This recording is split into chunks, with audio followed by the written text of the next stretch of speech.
Hello বন্ধুরা, কেমন আছো সবাই? আশা করি সবাই ভালো আছো। নতুন একটা ভিডিও নিয়ে আবার হাজির হলাম। তো আমার পাশে দেখতে পারতেছো হোগলা গাছ।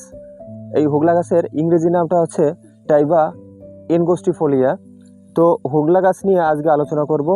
আসলে আমাদের বাড়ির আশপাশে সবখানে হোগলা গাছ আছে, তারপর আমরা অনেক সময় চিনি না। তো আমি যদি তোমাদের একটু দেখাই, একটু খেয়াল করো। এই যে যে দেখছো, এই যে জিনিসটা, এটা হচ্ছে হোগলা গাছ মূলত। এটা এটা আসলে বড় হবে।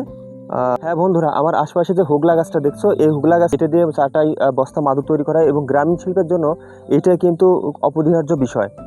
এছাড়াও এটি কিন্তু পানি শোধনের একটি বিকল্প অবস্থা, কারণ আমাদের আশপাশে যদি জলাবদ্ধতা থাকে, এই জলাবদ্ধতায় এই হোগলা গাছ যদি থাকে, হোগলা গাছ কিন্তু পানি শোধনের কাজ করে।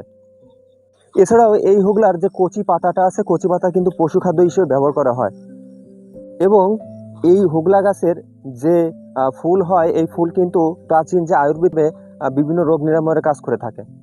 এই যে যে হোগলা গাছটা দেখতে পাচ্ছ তোমরা, এই হোগলা গাছ কিন্তু বাসা বাড়িতে যদি শুকানো যায়, শুকানো গেলে জ্বালানি হিসেবে কিন্তু প্রচুর ব্যবহৃত হয়। এবং এইটা দিয়ে কিন্তু বিভিন্ন ধরনের আসবাবপত্র, যেমন আমি একটু আগে যেটা বলতেছিলাম, যেটা হচ্ছে গৃহ নির্মাণের ক্ষেত্রে এবং বেড়া দেওয়ার ক্ষেত্রে আমাদের গ্রামীণ ভাষায় যেটা বলে, সেটা কিন্তু এই হোগলা দিয়ে করা হয়। হোগলার উপকারিতা সম্পর্কে আমরা আসলে অনেক জানলাম।